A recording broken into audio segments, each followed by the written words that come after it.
আর কিছু নেমো খারাম আছে, কি বলে জানেন, মেয়েদের নিয়ে কেন বলেন তো তোর বউকে পাঠাস কেন? হারামখোর বউকে খেতে পাঠাবে কোথায়? মরা ঘরে। অনেকজন আছে, অনেক খালা আছে, যদি পাড়ায় লোক মরে তো আর হাঁড়ি জ্বালাবে না, আর রাঁধবে না। কেন? বলে আলু গোস রান্না হচ্ছে, ওখানে খেয়ে নেবো। যা বুঝে খরগা। মরা বাড়িতে হাদিসে আছে নিকটবর্তী আত্মীয় ছাড়া কোন মহিলা মরা বাড়ি যেতে পারবে না। দূরবর্তী আত্মীয় মরেছে, সন্তানকে বললে তোর মামি হয়, মারা গেছে, মামার সাথে দেখা করবি, পর্দার খিলাফি হবে বলে মা আসেনি, তো আমি এসছি জানাজা পড়তে, মাটি দিয়ে। আচ্ছা, পুরুষরা আমরা গিয়ে জানাজা নামাজ পড়ে মাটি দিলে বেশি নাকি না মেয়েরা ভিড় করলে বেশি নাকি? কথা বলেন, কথা বলেন। আমরা মায়ের দিকে অনুরোধ করছি, ঘর থেকে বেরো কম, বাইরে কম যাও, নিজে দিকে পর্দায় রাখো। মরা বাড়ি, তার মরা বাড়ি যাওয়ার উদ্দেশ্য আলাদা থাকে। কি 5টা শাশুড়ি দেখবেন, ও যা কাঁদাকাটি যা হয়ে গেল হয়ে গেল, তারপরে যে গল্প আল্লাহ দেখে যা। 5টা শাশুড়ি এক কাছে, ওরে বাপরে আমার ঘরে দাজ্জাল বউ এইছিল। আর 5টা বৌমা এক কাছে, ওরে বাপরে আমার শাশুড়ি মরে গেলে বাঁচিল। ঠিক এই গল্প চলছে। আর কেউ কেউ আছে, কি বুঝলেন, যদি একটু ভালো কানে দুল পরে আসে, কি বুঝলেন, খালি ওরে লড়ি, কি বুঝলেন, ওপরে কোথায় গড়াইলি বোন, ওই আমাদের দিকে একটা শিকারও আছে, তার কাছে গড়াইলা, ওখানে দুলি দুলি দেখাবে। নাউজুবিল্লাহ। ইসলামী শরীয়ত বলছে 3টে কারণ ছাড়া মেয়েরা বাড়ির বাইরে যেতে পাবে না। নাম্বার 1, যদি খুব অসুস্থ হয় ডাক্তারের কাছে পর্দার সহিত যাবে। নাম্বার 2, নিকটতম আত্মীয় যদি মারা যায়, কাছের আত্মীয়, পর্দার সহিত যাবে। নাম্বার 3, হজ ফরজ হলে হজ করতে যাবে।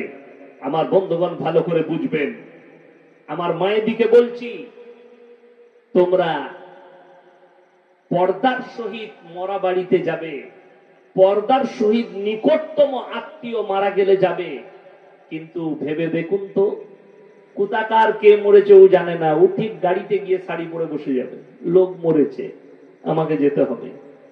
দুঃখটা ওই জায়গায়, আপনি শরীয়ত বুঝতে পারেননি, ইসলাম বুঝতে পারেননি। আপনার মাকে বুঝান, স্ত্রীকে বুঝান, বোনকে বুঝান। এটা মারাত্মক একটা দিক। এই দিকটা শুনেলেন, এখানে একটা দিক বলে দিই। ইসলামে নারীদের জন্য পর্দাকে ফরজ করা হয়েছে, হয়েছে না হয়নি? নারীদের জন্য পর্দা কি ফরজ। আপনি ভেবে দেখুন, একটা পালস চকলেটের দাম কত? 1 টাকা, তাই না? ওটা প্যাকেটের মধ্যে থাকে না, খুলে বিক্রি করে কোন দোকানি, প্যাকেটের মধ্যে রাখে, ডিব্বার মধ্যে রাখে। কেন? কেউ যদি খুলে ওটাকে রাস্তায় বিছিয়ে বিক্রি করে, সমাজের লোক তার চকলেট কিনবে না, মাছি বসেছে, ধুলো পড়েছে, এটা কিনবো না। চকলেটটা যেন ঢাকা থাকে, প্যাকেটের মধ্যে থাকে, তবে আপনি নেবেন। আপনি 1 টাকা পালস চকলেটের মূল্য বুঝতে পারলেন, তার ইজ্জত বুঝতে পারলেন, অথচ আপনি বুঝতে পারলেন না নিজের বিটির ইজ্জত, নিজের বিবির ইজ্জত, নিজের বোনের ইজ্জত, নারীর ইজ্জত বুঝতে পারলেন না। কোরআনে আছে ওয়ালা তাকরাবুজ জিনা ইন্নাহু কানা ফাহিশা ওয়া সাআ সাবিলা। ব্যভিচার করা তো অনেক দূরের কথা, যে রাস্তায় ব্যভিচার হয় সেই রাস্তার ধারে পাশে যাতায়াত করো না। আপনি জানেন কিয়ামতের আলামতের মধ্যে মারাত্মক আলামত, পরকীয়া সমাজের বুকে বেড়ে যাবে। বর্বরতার যুগের পাপগুলো সমাজের বুকে ফিরে আসবে মডেলিং হয়ে। আজকে আমি গাড়িতে আস্তে আস্তে দেখছিলাম একটা খবর, একটা 12 বছরের ছেলে, যদিও খবরটা বাংলাদেশে, একটা 12 বছরের ছেলে। কত বছর? 12 বছর।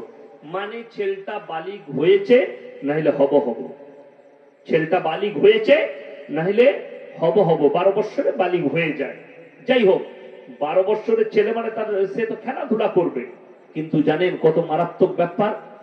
মোবাইলে, ফেসবুকে তার আইডি আছে। এই 12 বছরের ছেলেটার, তার বাপু জানেন একটা মোবাইল কিনে দিয়েছে দামি, এবং সে সেই এআই থেকে একটা ফটো আপলোড করেছে, নিজের ছবিটাকে এআই দিয়ে বানিয়েছে, তাতে মোচ লাগিয়েছে, ফেস কাট দাড়ি লাগিয়েছে, চেহারাটাকে একটু লম্বা চওড়া করেছে।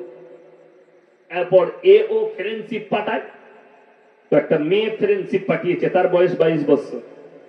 আমি খবরটা দেখলাম, 1 বছর 6 মাস না 7 মাস না 1 বছর তার সঙ্গে প্রেম করছে। আজকে সে চলে এসছে তার বাড়িতে, বলছে তুমি এই ছেলেটাকে প্রেম করো? বলে না, একে নয়, ছবি দেখাচ্ছে এই ছেলেটাকে। জিজ্ঞেস করছে মিডিয়ারা, বলে এই আইডিটা কার? বলে এটা আমার। সেই 12 বছরের ছেলেটা বলে আমি শুধু একটু মজা নিয়েছি তার সাথে। মেয়েটা বলছে আমি এই 12 বছরের ছেলেটাকেই বিয়ে করবো, আমি যাবো কোথায়? আমি আমার স্বামী ছেড়ে পালিয়ে এসেছি। কি ছেড়ে পালিয়ে এসছে? স্বামী ছেড়ে। আমি বলিনি, কলকাতা বারাসাত পুলিশের রিপোর্ট, পেপার খুললে মোবাইল খুললে দেখতে পাবেন, গত 3 মাস আগেকার রিপোর্ট। 1 মাসের ভেতরে গোটা বারাসাত টাউনে 500টা মহিলা, বিবাহিত মহিলা তাদের স্বামীকে ছেড়ে পরকীয়ায় লিপ্ত হয়ে পালিয়ে গেছে অন্য পুরুষের কাছে। কিয়ামত যত কাছে আসবে বর্বরতা বেড়ে যাবে। আল্লামা তাকি উসমানী, পাকিস্তানের সেরা মুফতি, ওয়ার্ল্ডের এখন জাস্টিস, পাকিস্তানের জাস্টিস, তিনি বলেছেন কিছুদিন আগে, পুরে আলম মে পুরে দুনিয়া মে হারাম আওলাদো সে ভর যায়েঙ্গে। সমাজটা হারাম আওলাদে ভরে যাবে। কি করে প্রমোট পাবে? স্ত্রী পরকীয়া করবে। যে সমস্ত আমার মা বোন বিবাহিত যারা আমার বয়ান শুনছেন, যে সমস্ত বিবাহিত পুরুষ যারা বয়ান শুনছেন, তাদেরকে বলে দিই, মুমিনদের আখলাক বর্ণনা করতে গিয়ে আমার আল্লাহ কোরআনে বললেন, ইল্লা আলা আজওয়াজিহিম আও মা মালাকাত আইমানুহুম ফাইন্নাহুম গায়রু মালুমিন ফামান ইবতাগা ওয়ারা যালিকা ফাউলাইকা হুমুল আদুন। তোমরা তোমাদের স্ত্রী ছাড়া যদি অপর নারীর সঙ্গে সম্পর্ক করো, তোমরা যদি পরকীয়া করো, এটা হচ্ছে সীমা লঙ্ঘনকারী। আমি আল্লাহ সীমা লঙ্ঘনকারীকে জাহান্নামে নিক্ষেপ করব। আমার মায়ের, আমার বোনেরা, খুব ভালো করে বুঝবেন, যে সমস্ত মহিলা নিজের স্বামীর পিঠ পেছনে অন্য পুরুষের সঙ্গে সম্পর্ক লিপ্ত হয়েছ, যারা মনে করছো আমার স্বামী তো জানে না, পরিবার জানে না, রাতের অন্ধকারে যারা প্রেমে লিপ্ত হয়েছ, যারা অন্য পুরুষের সঙ্গে রিলেশনে আছো, স্বামী বাদ দিয়ে তারা কান খুলে শুনে নাও। ইসলামী শরিয়া যদি হয়, এই দেশটা যদি ইসলামী আইন হয়, যদিও ভারতে পরকীয়াকে লিগেল করে দেওয়া হয়েছে, জানি না আইন আইনের জায়গায় আছে। আমি আমার মুসলিম ভাই দিকে দাওয়াত দিচ্ছি, পরকীয়া থেকে নিজেদিকে বাঁচাও। যদি বিবাহিত পুরুষ আর বিবাহিত মহিলা এরা যদি কেউ পরকীয়া করে, আর যদি ধরা পড়ে যায়, রাষ্ট্রটা যদি ইসলাম হয় আর যদি শাসন ইসলামের হয়, তাদেরকে জনসমক্ষে নিয়ে এসে অর্ধেকটা পুঁতে দিয়ে পাথর মেরে হত্যা করে দাও। এটা হচ্ছে ইসলামের বিধান। কেউ যদি ধর্ষণ করে, তার মুন্ডু ছেদ করে দাও। কোন অবিবাহিত ছেলে আর অবিবাহিত মেয়ে এরা যদি পরকীয়া করে, এদিকে 100টা কোড়া মারো, ইস্তেগফারের নামাজ পড়া করাও। ইমাম বুখারী রাহমাতুল্লাহ আলাইহি বুখারী শরীফের ব্যাখ্যা এনেছে, ওই মহিলাটাকেও হত্যা করতে হবে।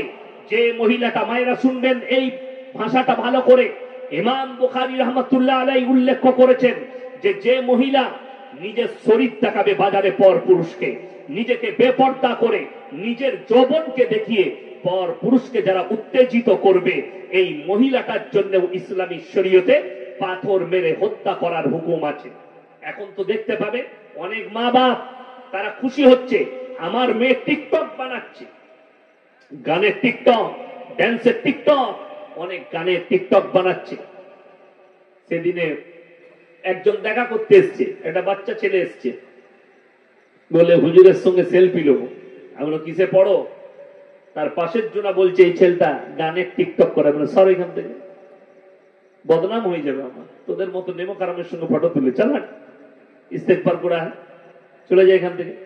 সরিয়ে দিলাম তাকে, এখানে ফটো তোলা হবে না, চলো ফটো। গানের টিকটক করে, বাপ খুশি হচ্ছে, মা খুশি হচ্ছে।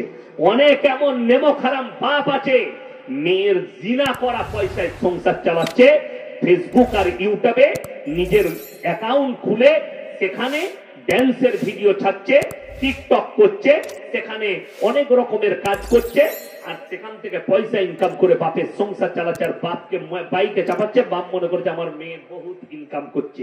তোমার মেয়েকে তুমি জিনা করাচ্ছ। এক সপ্তাহ আগে ধরা পড়েছে একজন ভালো টিকটকার ইউটিউবার, সে ইউটিউব করতো, বাপ বেটা মেলে একটা মেয়েকে শ্লীলতাহানি করেছে, জেলে ভরেছে তাদের। মোবাইল খুললেই দেখতে পাবে, কলকাতার না 24 পরগনার, তাদেরকে ধরে জেলে ভরেছে। কষ্টের বিষয় হচ্ছে ইসলামী শরীয়তে নারীর জন্য পর্দা এমনি ফরজ করা হয়নি। আপনি আপনার স্ত্রীকে পর্দায়, ইলেম বাজার যাবেন ডাক্তার দেখাতে, এখন একটা ড্রেস শাড়ি 400 টাকা দাম, তার উপর একটা বোরকা যদি 1000 টাকার পরিয়ে দেন কিছুই এসে যাবে না। একটা শাড়ি পরাবেন 1500 টাকার, খুব ভালো করে বুঝবেন। আর তার উপরে দেখুন জুজদানের ইজ্জত আছে না নাই, কথা বলেন। আচ্ছা জুজদানের দাম কত? কোরআনের যে জুজদান দেওয়া হয় ওর দাম কত? 20 টাকা, 25 টাকা, 40 টাকা, 50 টাকা।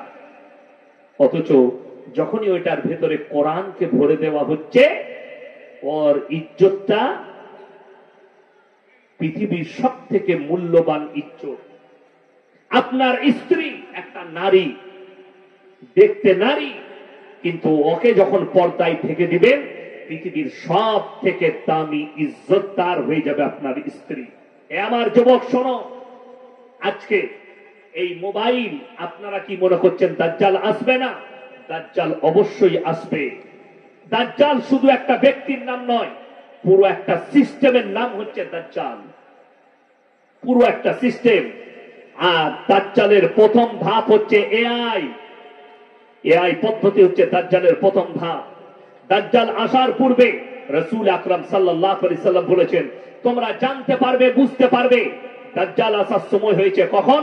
যখন দেখতে পাবে মুসলমানের কাছে হারাম জিনিসগুলো হালাল হতে শুরু করেছে। একটা মুসলমান হারাম জিনিসকে হালাল বলে ব্যবহার করতে লাগবে।